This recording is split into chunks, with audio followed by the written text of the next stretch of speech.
어떤 우리 역사에서 가정을 많이 하거든요. 근데 가정을 할 때 긍정적으로 가정을 하는 경우와 부정적으로 가정하는 경우가 있는데 우리 역사상은 대부분 부정적으로 가정하는 걸 즐겨합니다. 그리고 연개 소문이 만약 안 했다면 고구려는 멸망 안 했을 수 있다. 저는 그렇게 생각을 안 해요. 전쟁이란 것은 개인의 호불호라든가 아니면 자그마한 집단의 이익이 결정되는 것이 아니라 그 당시 때 세계의 모든 것이 걸려 있는 겁니다. 더군다나 국제대전은 국제 간의 관계에서 발생하는 것이죠.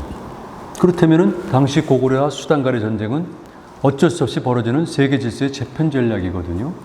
그래서 당시에 고구려 수나라 전쟁도 이미 중국 지역이 400년 만에 통일했을 때 새로운 질서가 성립된다는 것은 알았고, 그래서 고구려는 대비책을 강구하다가 선제 공격을 취한 것이 고구려 수나라에 관한 전쟁이고요.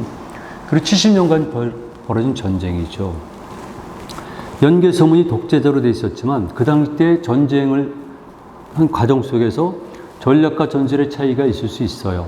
당시 임금은 영유왕인데 그 양반은 수비전을 통해 가지고 흔히 말하는 수나라의 대군을 물리친 사람이죠. 그러니까 당연히 임금이면서 동시에 백성의 안전을 생각해야 되고 전쟁이 장기화되는 것도 막아야 되고, 그리고 본인이 수비를 통해서 입신했기 때문에 그는 수비 중심의 전략을 취하는 것이고 연개서문 반대가 될 수가 있죠. 그런 과정 속에서 정책 간의 충돌이 생기고 이런 중차대한 시기에 연개서문으로 봐서는 흔히 말하는 정변을 일으킨 거죠.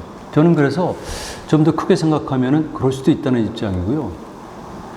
연개서문이 독재를 했다. 그래서 몇 가지 사례가 있는데 그것들을 기록한 것은 누구죠? 그것은 중국 측 기록이고요.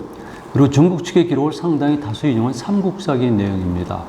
당연히 적국의 장수, 적국의 임금에 대해서는 폄하하는 것이 원칙인데 연개서문 그 당시에 모든 시각을 장악한 사람이니까 그런 식의 폄하된 역사 서술이 있는 건 당연하다고 봅니다. 그런 의미에서 연개서문에 대한 평가는 우리가 신중할 필요가 있고요.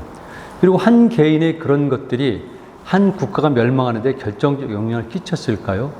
나는 역사가 그렇게 간단한 거라고 보질 않습니다. 고구려는 700년 이상의 역사가 있고요. 그리고 고구려는 평양을 중심으로 했지만 평양, 국내성, 요동성 이런 삼분 체제로 되어 있었고 나머지 부분도 있었기 때문에 연개서문에 의해 가지고 전쟁의 승패가 좌지우지된다는 것은 저는 잘못됐다고 봅니다. 따라서 결론적으로 얘기하면은 연개서문 비록 독재적 성격을 띄울 수밖에 없지만 우리는 그것을 당시 시대 상황 속에서 재분석할 필요가 있다. 그리고요, 만약에 연개서문이 중심이 돼서 고구려 승리했다면 우리는 그 연개서문의 그러한 정치적 행위를 어떻게 평가해야죠?